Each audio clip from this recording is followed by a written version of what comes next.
Hi, and welcome to Filmmakers Compass Podcast, a show where we talk about movies and, well, more movies. I'm D-Man, joined by CP. CP, how are you doing today? Dude, I am really excited because you know how much I love Transformers. Yes, I do.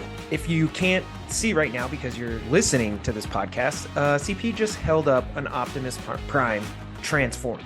Because naturally, of course, I have like a million Transformers. Before we actually move past that, what version of Optimus is that? Is that a like 80s Optimus, 90s, 2000s? What are we looking at here, toy-wise? 2000s Optimus. I mean, come on. If I had like an 80s Optimus still, I'd have it like in a safe, like probably have you seen in like a climate-controlled environment. It's kind of weird, but have you seen like the 2020s Optimus Prime, the one that literally like is robotic and transforms? It's actually yes. It's like the coolest thing. Yeah, it's like as a toy. And if I was a kid, I would be like, I gotta have it. And that would definitely be on my Christmas list because I couldn't afford it. I don't know how much it costs, but it's got to be a lot. I remember my old my roommate and my friend Andres, he sent me that and I was like, dude. And I think now they have even more Transformers. Yeah, it was pretty neat. Well, anyway, CP, obviously you're leaning in here to what we're going to be talking about on this episode. But before we get into all that, let's go ahead and kick off this episode with some shout outs, right? Let's do it. And before we do even shout outs, I have something new today that I want to do. And it's a wag of the finger. And that is for none other than CP himself for not owning a Transformers shirt. He is not wearing anything Transformers on this episode, and I am ashamed. I know. I swear, I was like, I have to have an Optimus shirt. At one point, I had like a Transformers beanie. I searched everywhere. This episode recorded starting an hour late because I looked everywhere to find something, and I got nothing. So, D-Man, I might actually have to do punishment this week. Pretty crazy considering you have like every shirt. Even last week for Gorilla Time, you had a Donkey Kong shirt. You had a Gorilla shirt. Quite amazing that you have failed this spectacularly but no, I'm just kidding. And it's Transformers, dude. This is not the type of thing I should fail on. That's the thing is I honestly just figured you had one. I figured I did too. I was like, wow. Somewhere, you've worn it to maybe one of the premieres or something like that. But anyway, that's the only wag of the finger. And hey, who knows? Maybe we'll continue that trend as we keep the show going. But first up on shout outs, I want to thank Selena again for coming on the show. Big shout out to you. Thank you so much for coming on and talking about your experience at the zoo, all your knowledge about gorillas for World Gorilla Day. It was actually really quite fun for me, pretty informative, and I hope all of our listeners, you guys enjoyed it as much as I did. So big shout out for Selena. Thank you. Next up, CP, I have a shout out for Jack, who said, oh yay, we wanted to go see it really bad. Maybe we'll go, referring to Transformers 1, which dropped this week, which is pretty exciting. And to our listeners, if you haven't followed us on social media, or you just haven't logged in anytime soon, you can go there, and CP does share his thoughts on the movie right after he saw it. So fresh and ready to give it a solid rating. So go check that out as well. Next up, we have a shout out for Ivor. He said, I saw Blazing Saddles in a full theater. Nothing better than a theater where everyone is laughing out loud throughout the whole movie, which I totally agree. Yeah, that makes everything better. Yes. And then I have a shout out for Gary Osberg, who said crazy, referring to the Britney Spears song? No, to the 25th anniversary of The Matrix. Yeah, that is pretty crazy, Gary. Now, on that note, CP, 25th anniversary of The Matrix for the second time this year. It was re-released in theaters on the big screen, of which I mentioned when it was released the first time that I have never seen The Matrix on the big screen, and I did not make it for this one either. So I still have you. Yeah, that's why I posted about it, because I went to see it last weekend for the 25th anniversary re-release. That is awesome. Now, does it live up to the hype of being a movie you need to see in the theater? Well, it's really weird, right? Because it is 25 years old, and this is a movie which was so cutting edge at its time for special effects and visual effects and martial arts and everything. Some of it still looks incredible. Some of it. Like the stuff with the Nebuchadnezzar and the squibs looks really dated. Okay. But some of the visual effects, like the bullet time, some of it still looks incredible. It really does.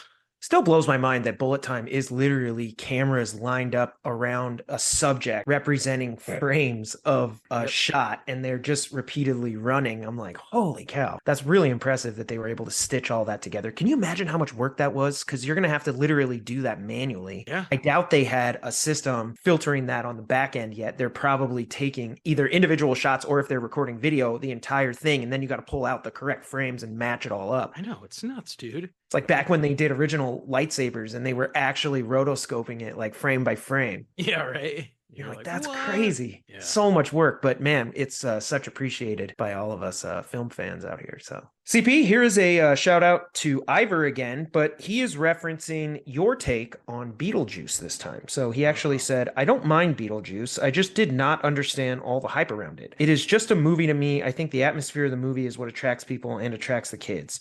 Obviously, that sounds like Ivor's agreeing with me. So Ivor, good comment, man. I appreciate that. Yeah, I think for me, if anything, I've always found Beetlejuice to fall into that, like, I'll always tend to watch it around fall and Halloween. And that's sort of the appeal to me. It's definitely not nostalgia for me. That's not a movie that I grew up on. You know, the way I think a couple episodes ago we talked about, like, The Sandlot. That's definitely a nostalgia pull, not only to a time in America, you know, a nostalgic pull within the movie to an older time, but also for me, because that's a movie that I just watched all the time and loved it. Also, side note, I don't remember who said it, but it's a guy on the Colorado Rockies is retiring. And in his retirement post on social media, he ended it with saying, like, I have pickled the beast. And I was like, that's awesome. That's actually really incredible. So next up on our shoutouts is none other than Eric Drucker, who we haven't heard from in a minute, but his shoutout will explain that bold and clear. So here's what he says. So just did a back of the most recent 4 episodes. And y'all also have a new fan. My baby, Ramina, is obsessed. Yes. So, Drucker, thank you. It's so good to finally hear from you. I'm glad you're catching up on the show. And it's great to have you back in the shoutouts, man. And thank you so much for, you know, introducing the show to a brand new fan. I love it. I love it too. It's great. So he said, as I said before, we love Deadpool and Wolverine. I agree with the weak villain stance. I feel that that's always been the MCU's problem, though. Their villains are never memorable. There's a couple, but I think you're overall correct in that statement. And I think that's actually something that many people, if you just really think about it, you're like, yeah, that's true. I mean, CP, do you think that's a problem? Well, the only 2 memorable ones are Loki and Thanos, which is, I think, why they are as regarded as they are. Maybe we'll dive in deeper on another episode on MCU villains. So that sounds kind of fun. Drucker on that one. Totally agree with Drucker. He said, I think the only good one was Thanos from Infinity War, but you're pretty good. And then I actually agree with this take too. He said, the one from Endgame was meh. So I kind of agree with that as well. I was not a huge fan of the change to Thanos' character, this acknowledgement of basically like he wiped out half the universe. Spoiler alert. And no, he wiped out half the universe. And then he comes back and he's like, oh my God, nobody's grateful. I'm like, hey, listen, the Thanos in Infinity War didn't do this for applause. He didn't do this for people to be grateful and treat him like some deity. He did it because he believed it was the right thing to do and he needed to do it, even though it's incredibly villainous and terrible. But he also approached it as like, I'm going to do it fairly. It could take me. I don't know. But that's how we're going to roll. And then, yeah, in Endgame, it just shifts gears where he's like, well, if nobody's grateful, then I'll just wipe out everything. And you're like, what? What would that even do? You originally like set out to save half the universe, and now you're just going to wipe everybody out so no one knows what came before. You're like, dude, this sounds... Yeah, no, I agree. I agree. Drucker, you got me all fired up, man. And maybe we'll talk MCU villains on another segment. But thank you, Drucker. I love that shout out. So, and then CP, he has back to back 4 episodes worth of comments, but we're only going to go through 2 this week and we'll save the other ones. So Drucker, keep the comments coming, but I mean, he also wrote some paragraphs. He said, love Sean coming back for the Tolkien talk, gave me flashbacks to IBC, which thank you. That was a lot of fun back in the day. Anybody wants to go check that out, you find out what my thoughts were from like the years 2014 to like 2019. So yeah, whatever the state of the world was, go check that out. Indecisive by choice, it's still listed. He said, I got chills listening to you guys talk about the best LOTR moments, which always, I mean, that's the best. Sean literally rewatched after talking the episode, the entire trilogy of Lord of the Rings, and he texted me and he was like, it's so amazing. Which Sean's got to be high right now watching the Lord of the Rings trilogy and Rings of Power. It's got to be like a dream. So I will never watch the Hobbit trilogy because I saw the first one and was like, literally nothing happened in the entire movie. I kind of agree with Drucker here, where I feel like because it was only one book, I don't know that they needed to stretch this out to 3 movies. And to that end, I feel like there's a lot of filler in each of the movies. Just my take. I mean, I totally agree. There's a lot of filler, but I'm also like, I mean, movie that's a lot of filler from Peter Jackson is still better than most people's movies. There was some other weird stuff too, like 60 FPS. And some of the stuff's not even in The Hobbit. It's just drawing on like LOTR and Hobbit lore rather than what actually was written in the book. So anyway, Drucker, you're just drawing out potential topics for later. another episode. We can talk about the Hobbit trilogy, get that going. Maybe we'll rewatch that. And he said they didn't even get to the dragon, which is true. So it's one book, 1 hour long movie that they made into 3 hour movies. And then he said, fuck no. So I think we agree, Drucker. We're on the same page. Also, don't mean to be a fact checker. What? Ooh, Drucker calling us out. But I thought Galadriel gave 3 strands of her hair to Gimli, not just one. And that, I believe, is accurate. I think it's a lock of her hair. Maybe one lock, but not one strand. Yeah. I don't remember what we said in the episode, but I'm assuming.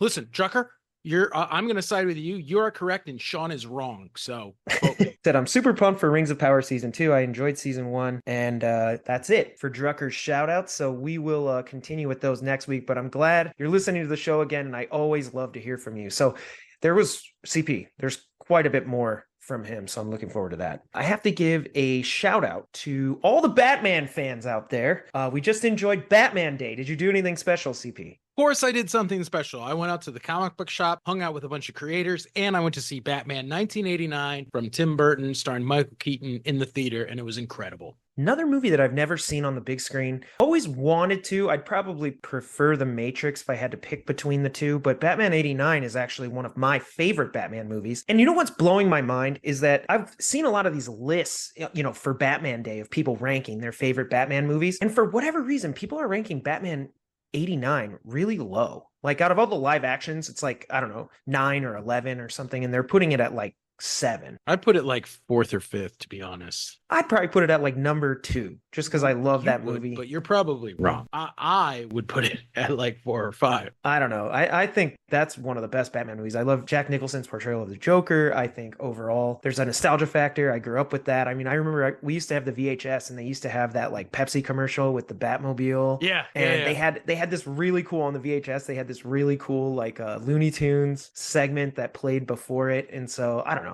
Batman 89. It's one of my favorites. So, and then finally, just wanted to give a huge happy birthday shout out to my sister-in-law, Natalie. Hope you have a great birthday. I hope you have a better birthday than Dustin wish you, Natalie. So yeah. Well, CP, that does it for shout outs this week. I'm going to throw it over to you. Take us into our box office breakdown.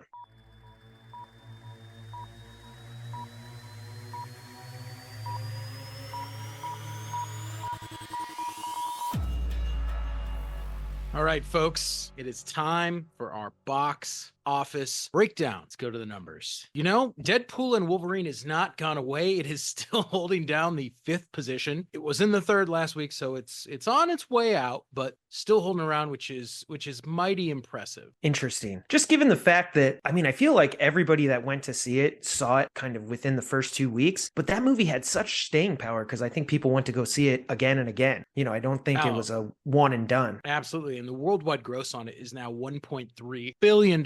So quite a payday for the Walt Disney Company. Yeah, definitely. Premiering at number 4, new this week, is Never Let Go, which, D-Man, I have no idea what that movie is, so I don't know if you've seen it. I'm going to throw that out to our listeners. I hope you guys know what that movie is. And if you do, let us know if you've seen it and what your thoughts are, because I probably won't be going to that one. Oh, it is a horror. Then I won't be going. Our number 3 in the box office was number 2 last weekend, Speak No Evil, which we spoke a little bit last week, was really pushed hard. There was over a 50% drop between last weekend and this weekend. And the total box office draw so far for this film, 43 million worldwide. It's made pretty much 21 and change internationally and domestically. So I actually think that's probably a really great payday because, as we said, my guess is, this being a Blumhouse film, it was probably made for about $10 million. So not only that, this film, it's only September. So we have through, October 31st and Halloween. So this movie could have legs. It could hang around in the theater, maybe around that 5 spot, 6 spot, continue to, bring in money every week for the next month and change. Yep. Number 2 spot this week is Transformers 1, which just premiered last weekend and I thought was incredible. Didn't debut at number 1, huh? It did not. Interesting. It made $25 million domestically, which probably pretty good. Well, the projection was between 30 and 60, so that's actually very low. Oh, that and is it only not made great. $15 million internationally, so it's just under 40 million on the worldwide gross so far, which I know is concerning for some of the Hollywood folks, but my understanding is it has not yet been released in all international marketplaces. So I'm assuming that internationally that will go up a bit, but I want to actually get into that later because I think there were a lot of miscues regarding the launch of Transformers 1. Sounds good. And number one has been number one for the previous 2 weekends, Beetlejuice, which to this point has made over $330 million worldwide. Again, almost $230 million domestically, with just over 100 million internationally. And we talked a little bit about some of the reasons for that last weekend. My guess is, other than the star power attached to it and their paydays, this is also a very successful film. I cannot imagine that it costs, 300 to 500 million to make. No, I agree. I agree with you. So my bet is that is a very successful movie. And then again, just like the horror movies that we said, even though Beetlejuice is not a horror film, I bet it has legs through the entire Halloween season. Now, the only really interesting thing I want to point to on the international box office is this, because as I said, when we look at the individual international markets themselves, things are pretty much the same way as last week. Still, Deadpool and Wolverine is the number one, it looks like, in most audiences. But we still have some bizarre ones, like Inside Out 2 is still the number one movie in Sweden. And that came out at the beginning of the summer. Also, The Wild Robot, which I don't even know if it's premiered domestically yet, is doing I don't think so. really well in the international marketplaces, specifically in Asia. I am looking forward to that. Speak No Evil is doing really well, but we don't see Beetlejuice atop most of the international marketplaces, with the exception of some of the European countries. Too weird for the rest of the world. Yeah. For worldwide gross in this past year, Inside Out 2 is still king at I'm sorry, no hundreds, $1.68 billion. But Deadpool and Wolverine is now $1.3 billion. So the question is, D-Man, we've been talking about this for a few weeks. Does it overtake it soon? I don't think so. Just my opinion, but I mean, it seems like Inside Out 2 probably has enough of a lead on Deadpool and Wolverine to lock in that top spot. Could be wrong, but if I am, I don't know. I'll do a punishment again. So you don't believe in the power of friendship between Hugh Jackman and Ryan Reynolds? Nope. I think total failure. Hey, you never actually did a punishment for the last time, so. Well, we got to figure out what it's going to be. I can do something fun. You know what? I'll figure something out myself. Don't worry about it. All right, do it. Sounds good. All right, so that's it. That's our box office, D-Man. So let's get into the conversation for this week. All right. Well, we are talking Transformers, as CP held up his Optimus Prime Transformer earlier. And as he mentioned in the box office breakdown, Transformers 1 did come out. So first of all, CP, I'm going to throw it over to you because you actually did go see this movie. I have not seen it yet. I just want to get your thoughts. I mean, let's go spoiler free and just sort of let us know, thumbs up, thumbs down. What do you think? 2 thumbs up. I really love the movie. Now, I will tell you, and D-Man, you know this, I'm about the biggest Transformers fan that there is out there. I reluctantly went to see this. Reluctantly? That's odd. Yeah. For one thing, when we look at the marketing behind the film, it didn't look to me like a serious Transformers movie. It looked like a kid's movie about the power of friendship and fart jokes and stuff like that, right? I do agree. They did have some Transformers 1 stuff at Comic-Con, which did pique my interest a little bit beyond just the few Transformers movies I've actually seen. But I didn't go, and it was definitely not a movie that was at the top of my list to be like, oh man, that's something I got to go see in theaters. And I also agree with you that I think the trailers felt like they were really geared towards kids, sort of taking Transformers back to that 80s, toys, cartoon style of Transformers, rather than this big bombastic, action flick that is the live action Transformers films. Yeah, I was getting like totally like Teen Titans Go vibe from the animation style. Mm-hmm. Watching the trailer, it was very heavy with jokes. It didn't have any of the traditional Transformers voice actors associated with the movie. So I was a little skeptical of what it was. I'm really glad I went. This is the closest to the any Transformer series that from childhood, from the 2000s, the 90s, the 80s, whatever you grew up with. This movie is closest to. Okay.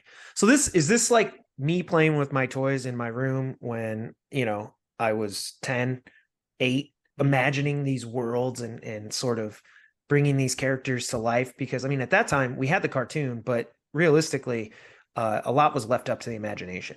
Yeah, it was incredible. I thought it was exactly like, for one, the story is an origin story with really the entire plot line of Transformers kind of originating from this moment back on Cybertron, and it starts with Megatron and Optimus Prime being friends, which originally they were. Yeah. And we see their friendship deteriorate. We see, all these events that we've seen in later Transformers films and series set into motion. So it was a lot of fun. Interesting. And then, okay, so I did want to acknowledge. So you mentioned that you felt like the marketing was targeted towards kids. So we just saw Inside Out 2 have an incredible run. Do you think that this marketing was a little bit of a miss in the sense that if it was only targeted to kids, but like older adults were kind of like, I don't think this is like a family film. I don't think I'm really going to like it all that much. You think potentially, probably, a lot of moms or a lot of people that aren't into all this different stuff, they're kind of like, I don't really want to go. I think that's part of it. I mean, I think the kind of the Transformers series is sort of at a weird. I think that probably the target demographic is actually truly an older audience than kids to begin with. And I mean, case in point, I walked out of the movie theater, and most of the people in it were older than me, Gen Xers, who I'm Okay. assuming grew up watching Transformers in the 80s. Yeah, so And it's the kids who have grown up, they're the quote unquote target audience, but yet the marketing was to kids geared towards kids Yeah. today. So that was, again, another misstep.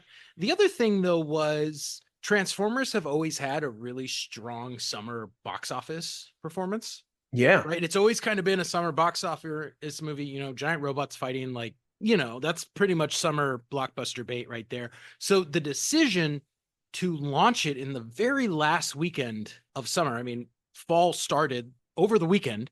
Yeah. I thought was kind of a missed opportunity. I would have thought that this would have been really prime for release prior to Labor Day.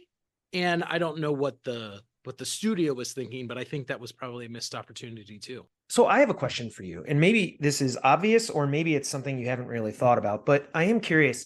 This is an animated film. Would it have been better, or do you think even more successful, if it was pitched as like a live action in the same way that maybe like The Lion King is quote unquote live action? Or do you think that really hinders this story here? I don't think that it does. It could have been done live action. I think the decision to make it be animated was, when we look at the production costs behind Transformers movies, Transformers 1 was the lowest. I think it was made for about $75 million, which is less than half of some of the previous Transformers movies. Yeah, I mean, it's like So, half of what Pixar movies cost, I think. yeah. So I think probably the mentality was, hey, we can make this easily because it takes place on Cybertron. It's not a real place. It doesn't have human beings. Let's just animate it. So I have another question then.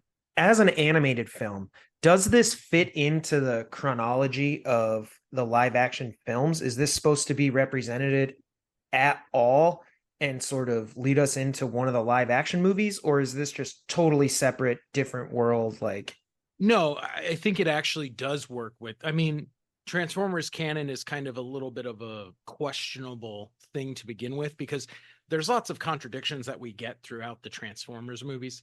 Yet theoretically, this movie is a precursor to the Michael Bay films, Transformers Beast Wars, to Transformers Bumblebee. Like, it takes place before all of them. but it fits. So It it would still make sense. fits within the same grand Transformers timeline. Yeah. Okay, that's interesting because yeah, I would say in the Transformers movies that I've seen, it doesn't always sort of line up. Like the initial, remember Transformers 1, and then you have 2, and they're sort of, following these characters, and everything's just going linearly. But then things start skipping around, and they're time jumping, and then there's prequels, and there's all this stuff, and you're kind of like, does it all work? Maybe a little bit like X-Men, where they sort of go backwards to like First Class, and like it's all supposed to line up, but does it really? Yeah, you're right. You're like, I don't know. I guess it kind of does. But to its hindrance, was X-Men, worse off because they went back and some of the choices that they made when they did First Class and Days of Future Past and all that? I don't think so. I mean, I love how they sort of concluded that original narrative with Days of Future Past kind of opening the door when they did Apocalypse and Dark Phoenix to sort of be like this is its own branch now. Like it's a little bit different. Even though I think based on that time travel mechanism that they do with that, it technically is supposed to line up. Yeah. Yeah, whatever. We're not going to look too carefully at it. We were entertained and that was it. Well, and then what was the theory for the other franchise? Was it like Furiosa and Mad Max? That Oh yeah, kind of the concept, Mad Max one. yeah, that like, hey, there's, maybe not this like linear, obvious, shared, chronology, but instead, is that how you say that word? Is it chronology? Yeah, but instead, Mad Max is a mythical figure, and these stories are all different pieces of the Mad Max legend. So they don't really match up because, I mean, when you do the math and you go by the timelines that they lay out in the films, none of it actually works out. Which, in a weird way, I kind of like that. I think, these movies, once you start time jumping, once you're doing prequels and you're trying to get all this stuff to line up, I think prequels can be fun if they're done right. But I think often prequels become boxed in because as far as creativity goes, it's like if you explore too far out of the sandbox, people get pissed because they're like, well, that's not how that would have happened, right? Because it's got to line up with this. I think Star Wars has seen that in multiple iterations where it's like it feels a little boxed in. You kind of know what's going to happen. Yeah. I don't know. I kind of like the idea of like that Mad Max sort of mythological, like, hey, these all happen. They kind of happen in this order. You could piece that together. But did everything happen exactly the way it's shown on screen? Probably not. It's embellished to keep that myth alive, which is kind of cool. When I asked about whether or not you should do this in live action, there's two elements to that I think come to mind. And that is that when Transformers originally launched, the Michael Bay original Transformers with Shia LaBeouf and Megan Fox, they used humans as sort of our surrogates for the audience to take us along on that adventure. And it feels like there are no humans in this movie, or if it is, it's very limited. There are none. It's all on Cybertron, the alien planet Cybertron, where the Transformers are from. Right. So in that instance, I feel like in most of the live action, or at least most of the original like live action, probably the first, I'm guessing 3 to 5 of them, they're very human centric, and the Transformers are sort of the supporting cast, honestly. Like the humans are the ones usually that have the mission or need to go do something, and then the Transformers help them or try to stop them in various ways. And then second of all, I was also curious about the action in this movie, because I remember when the original Transformers came out, as wonderful as the Transformers looked, kudos to ILM for making them look incredible. When they were doing the action sequences, I mean, it felt very busy, very loud. Like the camera was that human perspective camera, and it was constantly sort of moving around. And it almost felt like the Transformers were like rolling through the frame, and it was almost hard to pick up some of the action. So I remember at that time sort of not loving it. Like it was fun at first, but then eventually I was like, I kind of want to see what's happening. Yeah.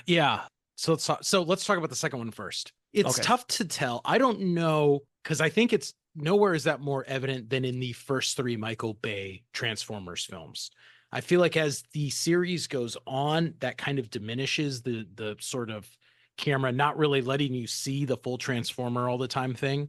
Yeah. And I don't know how much of that was a Michael Bay stylistic standpoint, right? Because we've seen Michael Bay in his other movies. He really loves to bring a lot of kinetic energy to action sequences through the cutting process, through the camera angles. I mean, the one that jumps to mind to me always is the incredible car chase scene at the beginning of Bad Boys 2. Oh, yeah, I love that one. Plot-wise does not really make any sense into the film. We don't know why they do it. When it's at the end of it, we don't know what was accomplished, but it's a total treat. It's a lot of fun. It's really high octane. But again, even when we're watching that sequence play out on the streets of Miami, there's not a lot of chronology to it. It's very random. Cars are falling, and that's just Michael Bay being Michael Bay. So I don't know how much of that is a Michael Bay decision versus a very conscious decision to say, hey, this is, when did the first Transformers come out? 2008?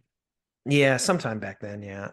This is a very conscious decision for us to kind of not really focus on CG, which is not refined to the point that we need it to be to show these mechanical life forms. So we're going to just kind of keep them sparingly in front of the screen. And two things. I think the CG actually does look really good, especially given the time that it was, and the fact that, like, if you didn't do it in CG and you did it like a guy in a suit or stop motion or something, you could end up looking like Megazord from, the Power Rangers TV show. You're absolutely right.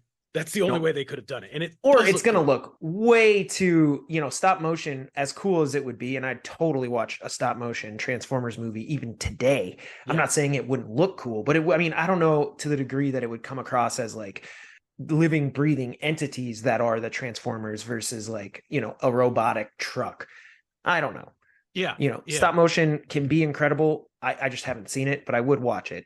And then second of all, I want to go back to the whole Michael Bay thing, the way he shoots stuff. I do think it was somewhat intentional. I believe that they were trying to have that shaky cam, almost make it feel like not documentary style, but that like the perspective is from the humans. So the shaky cam is like these giant robots are, bouncing around or being thrown on the ground. And the camera is, sort of shaking, and it's got dust, coming up. I think it was very intentional.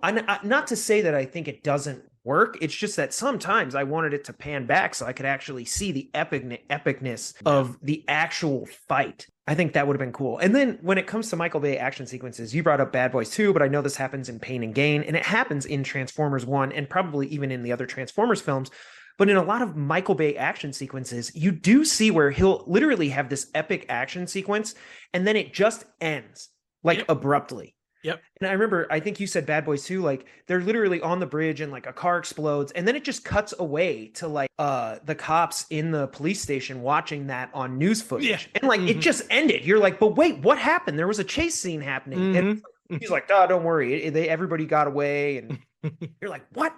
And I remember in Transformers 1 that happens. There's a scene where I think Bumblebee's fighting, and then they just show like they're fighting during the day, and then they just like cut to a scene. It's like at dusk or it's almost nighttime, and they just drive away. Yeah. And you're like, what? You're like, so what it just happened? Ended. Yep. I mean, classic Michael Bay. And there was a scene I remember in Pain and Gain where like they're chasing, and then it just ends. And I was like, I think it's where they're chasing the Rock, and like he jumps off the bridge, and then all of a sudden it's just like, oh, that's it. I mean, I feel like Jesse in Breaking Bad when he's like, he can't keep getting away with this. Like, Michael Bay, like, finish your fight sequences. Like, who won or how did they get away? He's like, it doesn't matter. It ended. I'm like, well, that went on really, really long to just end. So then the other point you made is, what were the action sequences like? Well, it's cartoon. It's cartoon action sequences. So we have seen cartoons that have a lot of action, right? Yeah. Samurai Jack, Dragon Ball Z, Gundam series. You just listed some really level, good stuff. But I would say it's very much on par with like the old Transformers cartoons of like, Autobots fighting Decepticons. Like, that's what you get. I will probably see it. I don't think we mentioned when we brought this topic up. I've only seen like probably half of the Transformers movies. Oh, I've seen them all. One of the things that really shocks me about Transformers is the level of success it's had at the box office, despite black and white varying levels of success, I would say narratively, where I'm like, some of them were really fun and they were pretty epic. And then other ones I was like, dude, this movie sucks. Yeah. I didn't like it at all. I'm sitting there watching it, just critiquing. I'm like, that's terrible. He should be dead. What is happening? I don't even know what's going on. Not good. Yeah. So it's a little odd, I think, that this movie or this franchise really is so successful internationally. It's on par with things like Godzilla and Kong, the Fast series, where, I mean, a lot of the movies, I don't think they're literally billion-dollar films, but we're talking like some were, and some were, 800 million, very successful. But I think Transformers Age of Extinction made like $1.5 billion. I think it was like the highest grossing movie of like 2014. Yeah, right? Like, insane. I mean, and again, we're talking about like generally they're probably in the $800 million range, like very successful for, a franchise movie like this, which is probably why they keep making them.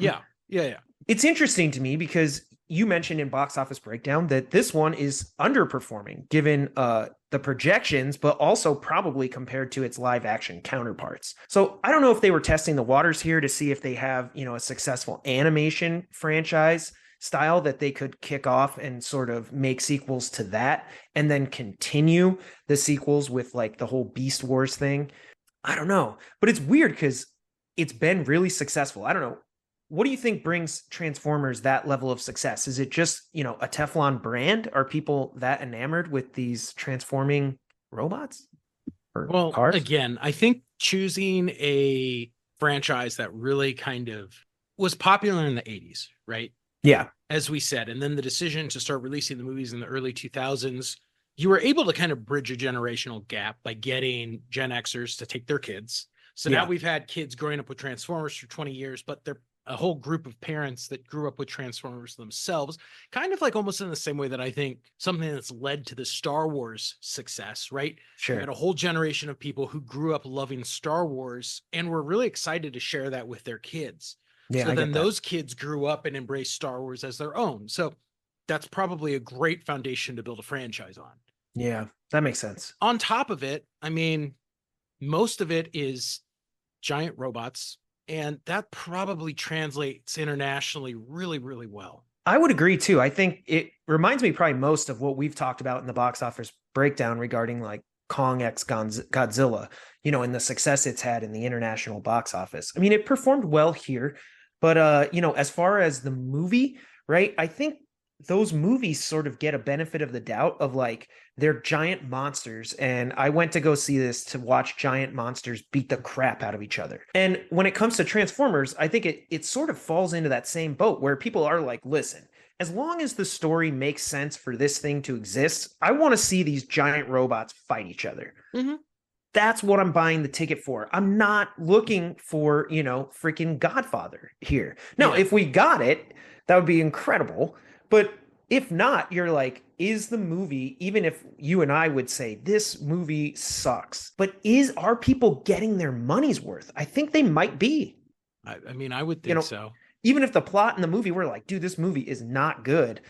People were like, it doesn't matter though, because I just wanted to see these guys fight each other. And it was awesome. And you want to see, Transformers transform, and that's what they do. Yeah. So I don't know. I think internationally, that's something that really stands out. But CP, we cannot talk about Transformers without talking about a little 80s nostalgia and, the 80s sort of toy line and the advancement of the toy line, which I know you definitely have Transformers now. Did you play with Transformers as a kid? Because I know you and I had a lot of different action figures. I definitely did. I know, like you said earlier, I wish I had some of the retro ones. They'd probably be worth a ton of money. And I mean, what was awesome about like the Transformers thing was Hasbro is really diligent about every few years releasing a new line and a new series to kind of keep it fresh for kids. So I think by the time I'd gotten into it, it was significantly later down the line in terms of what Transformers was. Yeah, I totally had the toys, and I still do. I mean, they're sitting on my shelf right there. I actually thought that the toys were really fun. Right? Optimus Prime right there.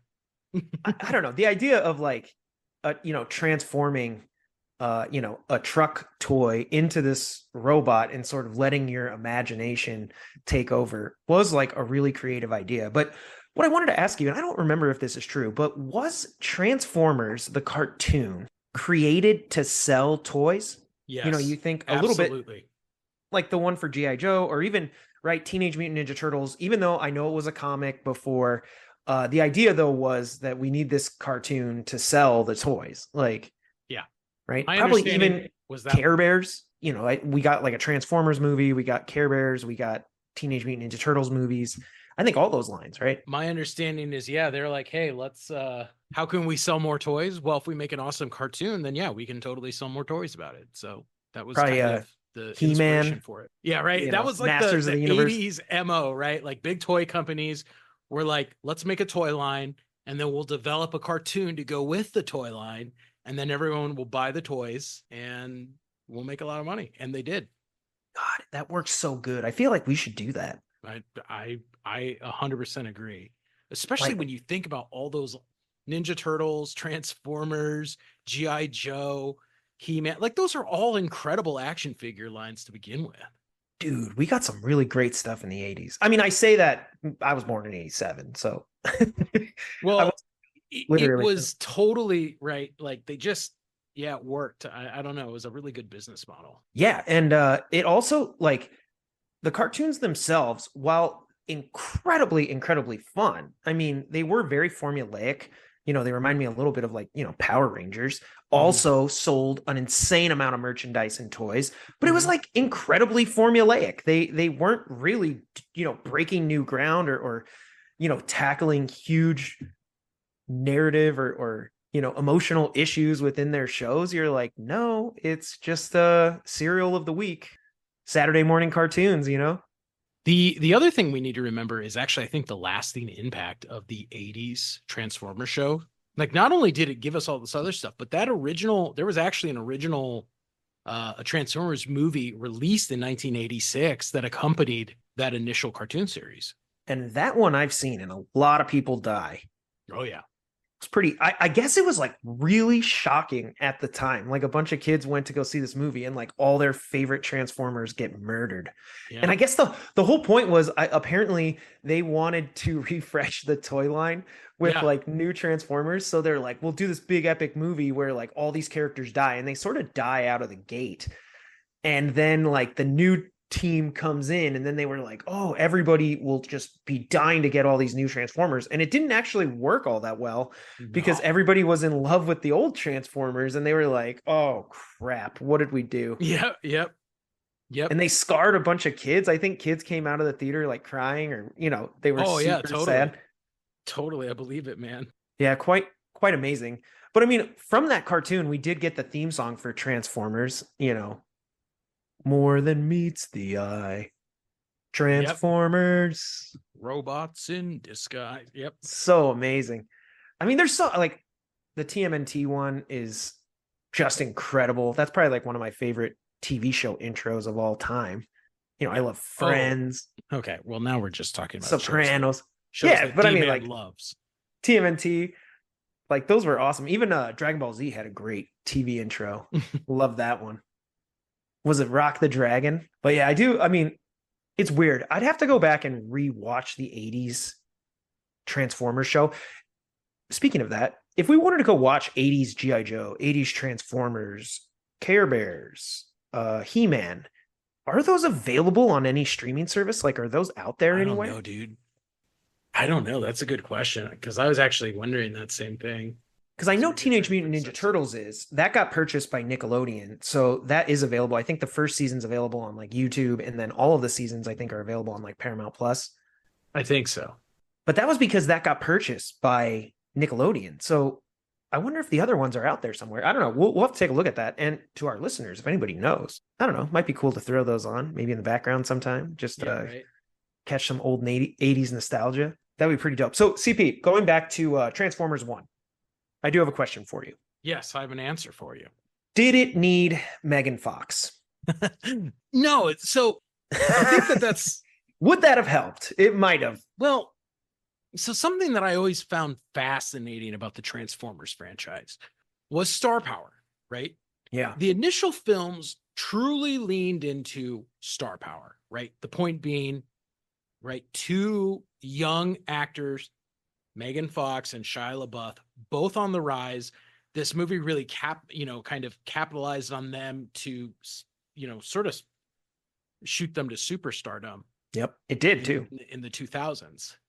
I mean, you think about, you have Even Stevens, and then Megan Fox also was in sitcoms and stuff. She was an actress before Transformers. But I mean, man, that shot of her leaning over the hood of the car literally, shot her into the stratosphere. She became a household name after that. She was a poster girl. She Yeah. probably was on so many teenagers' bedroom walls as a poster. Yeah. Like screensaver for Yeah. old 2000s computers, just incredible.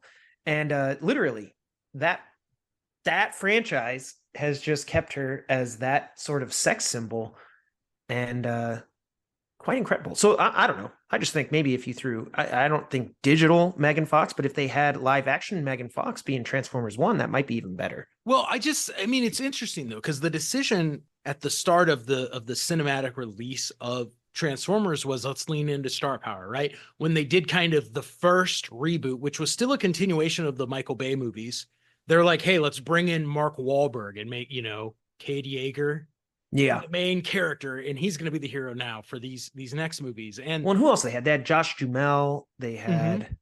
had John Turturro. Is that his Mhm. name? They had, I mean, they had a quite a few different people. And they did the same thing with the second set of rebooted ones when they did Transformers Beast Wars and Bumblebee. They're like, okay, you know, Haley Steinfeld is a rising star. Let's take advantage of that.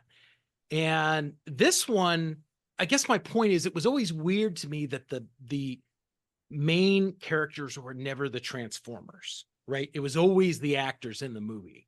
Yeah. Whereas you could have made a movie with the Transformers as the true main characters, in the same way that, say, I would say like the Ninja Turtles movies have always been done. And I think that this is the first attempt to do that, where they're like, you know what, we don't need the humans, we don't need star power. And I mean, they did it, you know, they brought in Scarlett Johansson and Chris Hemsworth and John Hamm, and those were the voice actors in this, but they're not on the screen. So it's interesting. Yeah, it is, especially given the fact that if you consider, like you said, Transformers has been rebooted multiple times successfully. In the current live action version, are you pumped for the crossover that was alluded to in the post-credits scene of Beast Wars? Absolutely. So for anybody that hasn't seen it, Transformers, come on.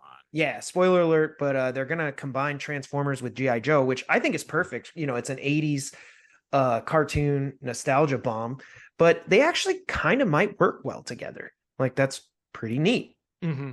Before we move on, I do got to ask you, in any version of where we are in this timeline, is Optimus Prime alive?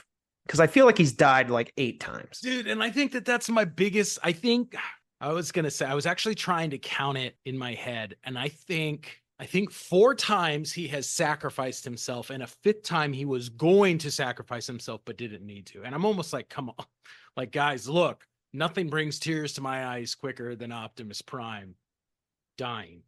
But do we need to keep retreading that same road over and over? Like, we got it. Like, one time is enough. Let's just assume that he's going to be around for the rest of the journey. He's Optimus Prime. They even killed him off back in that 80s cartoon movie. Right. Like, he's been dying on screen for years. And they always do it so dramatically too. And then they're like, oh, plot wise, they're like, if we go do this thing, we can bring him back. And then he comes back, and then, you know, he dies again. And you're like, oh, I shed another tear, but right. Like, is he really gone? Like I said, I don't even know if he'll be in Beast Wars or the crossover. It's hard to tell. I would think he would be, because it's like, isn't it flashback a little bit? So I'm assuming he's alive or somewhere. Who knows what's going on? I mean, again, we've seen him time and time. I mean, I think they even snuck him into the Bumblebee movie, if I recall correctly. As the truck. Well, okay. Before we close out this episode, CP, I do want to throw it over to you. Just tell us a little bit about who your favorite Transformers are. I don't know. I'm interested. Is that really, are we really having this conversation? Who's my favorite Transformer? I mean, Optimus Prime, I feel like, is a default number 1 choice. I mean, are you a Megatron fan? No, dude. Who's a Megatron fan? Well, I don't know. A Megatron fan. I feel like if I were listing my favorite characters from like Star Wars, like Darth Vader would be up there. Not a Megatron fan. I was always disappointed that they never decided to bring Hotshot into the cinematic like Transformers universe, because that was always one of my favorite characters. So missing out. And do you like Bumblebee? I think everybody likes Bumblebee. I have like 3 Bumblebees up.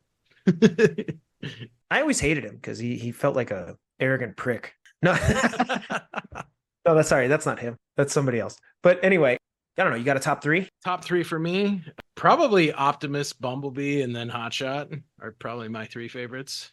Okay. Well, one of the failures I actually think in the franchise was the fact that if you remember, between the first Transformers movie, Transformers, and the second Transformers Rise of the Fallen, yeah, GM, who was the major partner in the Transformers universe, providing the vehicles for the Transformers themselves, actually discontinued a bunch of models. Really? And they were kind of so I know there was a little bit of an issue, because at the time, I think it was around the Great Recession. So yeah. GM cut back on the number of the lines that they were producing. So if you watch, they actually start introducing some different Transformer characters and trying to make them be a thing. Okay. Well, we'll have to go back and rewatch all this, suffer through a little bit of some of the not so good stuff, but I don't know. Might be fun to do a rewatch. So to our listeners, I'll throw it over to you guys. Does anybody have a list of their top 3 favorite Transformers, and maybe the Transformers that you hate the most? Like, were there any that you're like, oh my God, this is the worst? You know, they should discontinue this guy. So let us know. There were some bad ones in those movies too. But all right, CP, that actually does it for this episode. So I want to thank all of our listeners for tuning in. I hope you really enjoyed the conversation, enjoyed the show. Be sure to keep the conversations going on social media as well as on our website, filmmakerscompass.com. You can follow along on social media at Film Comp Podcast or at Film Comp Pod. And you can follow me at Big Kid D-Man. CP?